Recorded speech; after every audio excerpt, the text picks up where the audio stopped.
Assalamualaikum warahmatullahi wabarakatuh. Perkenalkan, nama saya Roy Effendi. Saya salah satu mahasiswa pasca sarjana biologi dari Universitas Ronggolawe Tuban.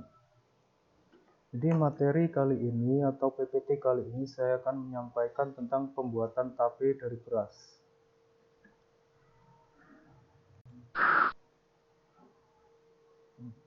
Untuk mata kuliah peranan budaya dan potensi lokal.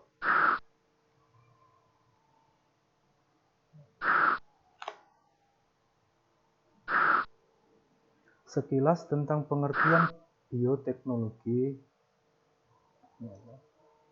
Upaya pemanfaatan makhluk hidup dengan menggunakan prinsip-prinsip ilmiah untuk menghasilkan produk atau jasa yang berguna bagi manusia. Alasan kenapa digunakan makhluk hidup dalam bioteknologi? Alasan yang pertama yaitu makhluk hidup dapat berkembang biak sehingga jumlahnya semakin banyak dan juga dapat dikelola sehingga sifat tetap konstan, dapat diubah sifatnya sesuai keinginan manusia, dapat menghasilkan berbagai produk atau jasa. Selanjutnya yaitu macam-macam bioteknologi. Bioteknologi sendiri terbagi atas dua bagian, yang pertama tradisional dan modern. Apa sih bioteknologi tradisional itu? Bioteknologi tradisional adalah biologi yang menggunakan mikroorganisme sebagai alat untuk menghasilkan produk dan jasa, misalnya jamur dan bakteri yang menghasilkan enzim-enzim tertentu untuk melakukan metabolisme sehingga diperoleh produk yang diinginkan. Selanjutnya yaitu bioteknologi modern. Bioteknologi modern adalah bioteknologi yang menggunakan teknik rekayasa genetika seperti DNA rekombinan.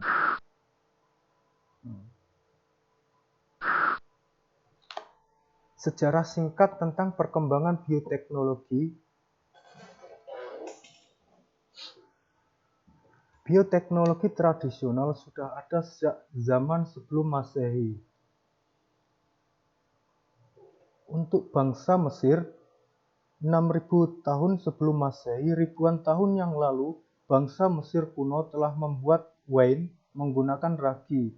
Wine biasanya hanya disajikan pada perayaan tertentu, kecuali di kalangan orang kaya yang lebih sering menyantapnya.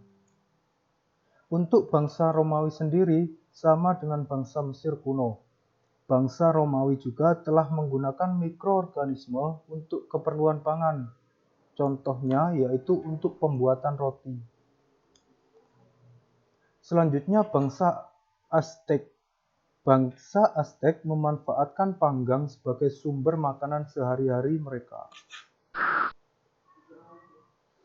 Bioteknologi tradisional sudah ada sejak zaman Masehi. Pada tahun 1500, penggunaan mikroba untuk menghasilkan aseton dan butanol. Pada tahun 1928, penemuan antibiotik oleh Alexander Fleming. Pada tahun 1953, penemuan struktur DNA oleh Watson dan Crick.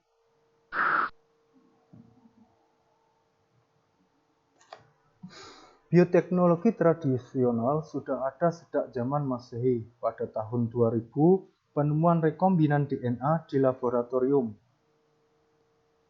Ilmu-ilmu yang mendukung bioteknologi antara lain mikrobiologi, genetika, biologi sel, teknik kimia, enzimologi, dan biokimia.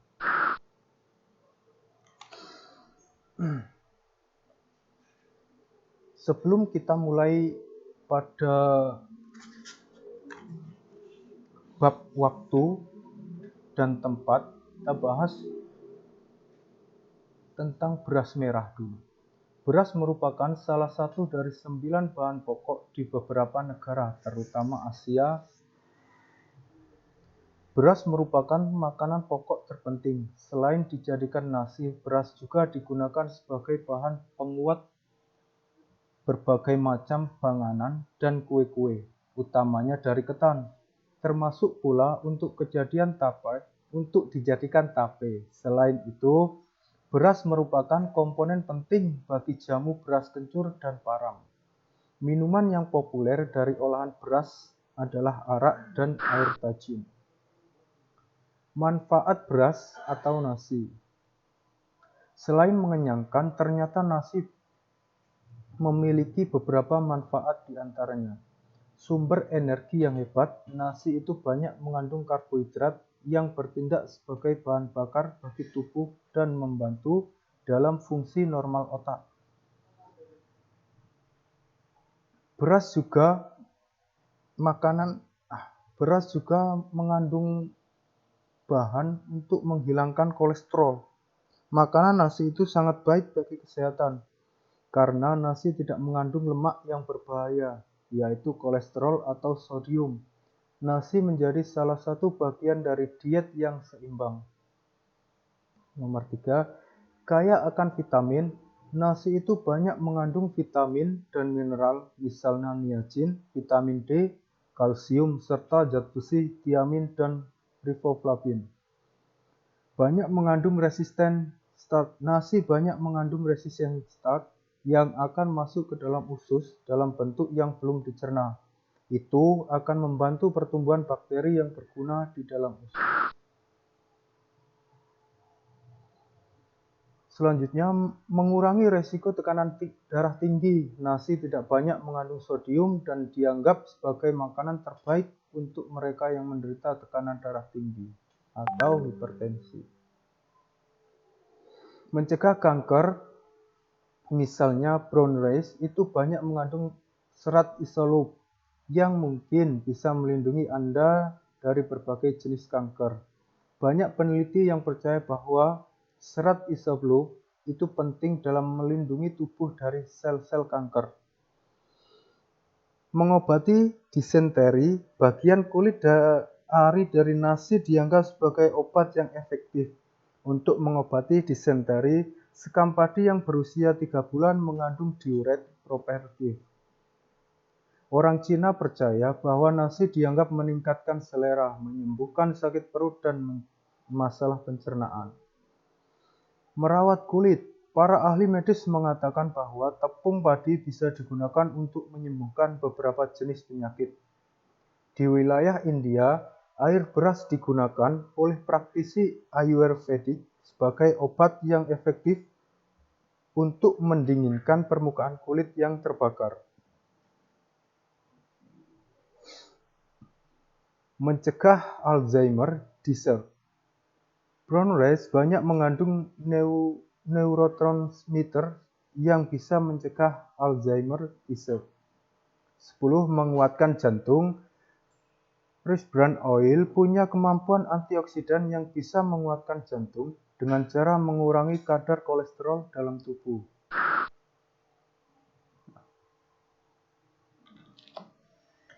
Selanjutnya, produk bioteknologi pembuatan tempe dari beras. Waktu dan tempat. Adapun waktu dan tempat dilaksanakan pembuatan tempe beras ini sebagai berikut. 17 Oktober 2020 sampai 19 Oktober 2020 di tempat di rumah saya yang beralamat Dusun Palirangan, Desa Payaman, Kecamatan Solokuro. Adapun alat dan bahan yang harus dipersiapkan yaitu yang pertama beras putih, ragi tempe, air untuk mencuci beras, ember, piring, dandang, korek, dan lilin, plastik yang sudah dilubangi dengan jarum. Langkah kerja, siapkan alat dan bahan, cucilah beras yang akan digunakan. Kemudian rendam beras selama 4 jam, masukkan rendaman beras ke wadah dandang. 5. Kemudian kukuslah beras selama 30 menit. Setelah itu taruhlah di piring dan diamkan sampai nasi dingin. Setelah nasi benar-benar tidak panas, taburlah ragi secukupnya. 8. Aduklah sampai rata, lalu masukkan dalam plastik yang sudah dilubangi. Kemudian rekatkan plastik dengan cara Memanaskan dengan api sedang dengan korek atau lilin. Tatalah tempe sedemikian rupa, usahakan jangan terlalu sering tersentuh tangan atau benda lainnya sampai 2 hari. Hasil 2 hari kemudian bisa dibandingkan atau bisa disimak. Produk olahan tempe beras. Potonglah kecil-kecil tempe beras. Siapkan bumbu yang akan digunakan dan tempe beras. Campurlah semua bahan dan gorenglah tempe beras sampai matang. Pembahasan. Jadi untuk manfaat tempe beras bagi tubuh ada berbagai contoh manfaat. Yang pertama, jika kita bicara manfaat tempe beras bagi kesehatan tubuh, maka salah satu hal yang paling penting adalah sumber energi bagi manusia. Meningkatkan mood baik. Serotonin adalah senyawa yang menimbulkan perasaan senang pada otak. Kandungan karbohidrat dapat mendongkraknya. Ini juga ditunjukkan pada penelitian. Seseorang yang menjalani diet setiap hari dengan mengkonsumsi setengah cangkir nasi atau selembar roti sering mengalami depresi dan kegelisahan. Mencegah kanker brown rice banyak mengandung riset isolup yang akan mengurangi resiko sel-sel kanker terjadi pada tubuh. Banyak penelitian yang sudah mempercayai itu. Nasi non-kolesterol. Nasi tidak mengandung lemak berbahaya sama sekali ataupun sodium. Maka dari itu, nasi pasti juga baik untuk dimasukkan dalam menu diet seimbang. Kaya akan vitamin. Nasi itu banyak mengandung vitamin dan mineral, misalnya niacin, vitamin D, kalsium, serat, zat besi, tiamin, dan riboflavin. Mengobati disentri. Manfaat nasi pada kulit arinya dianggap sebagai obat yang efektif untuk mengobati disentri. Sekam padi yang berusia 3 bulan mengandung diuretik, properties, bahkan orang Cina percaya bahwa nasi dianggap meningkatkan selera, menyembuhkan sakit perut dan masalah pencernaan. Kelebihan tempe beras dibanding tempe kedelai. Kelebihan tempe beras dibanding tempe kedelai. Bahan baku beras yang mudah didapat. Harga beras yang lebih murah mengandung lebih banyak karbohidrat yang baik sebagai sumber tenaga. Rasanya yang lebih gurih. Contoh lain produk bioteknologi yang pertama yaitu kicap. Bahan dasar bisa diambil dari kedelai. Bakteri yang digunakan adalah Aspergillus oryzae. Produk yang kedua yaitu oncom. Bahan dasar bisa menggunakan kedelai. Bakteri yang digunakan yaitu Neurospora cytopila. Produk yang ketiga, bir. Bahan dasar bungkil tahu, kedelai yang telah diambil proteinnya dalam pembuatan tahu. Bakteri yang digunakan Saccharomyces ovarum ascariaceae. Jenis-jenis mikroorganisme dalam produk fermentasi atau dalam produk hasil fermentasi.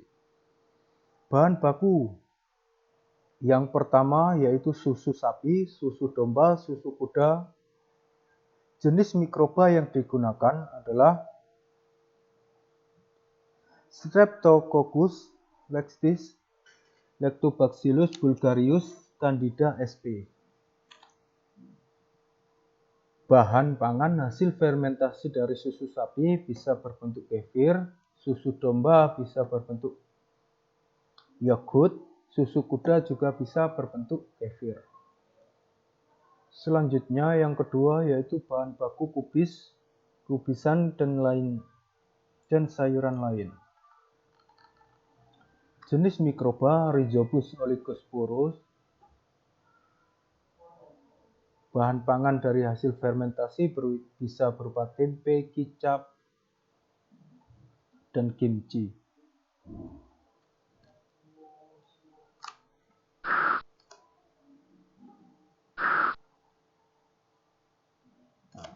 Selanjutnya, bahan baku dari kopi, bahan pangan hasil fermentasi jadi aroma kopi. Daging sapi, bahan pangan hasil fermentasi sosis kering, tepung gandum, bahan pangan hasil fermentasi roti adonan masaul. Sekian, terima kasih dari saya. Kalau ada salah kata, mohon maaf sebesar-besarnya. Terima kasih.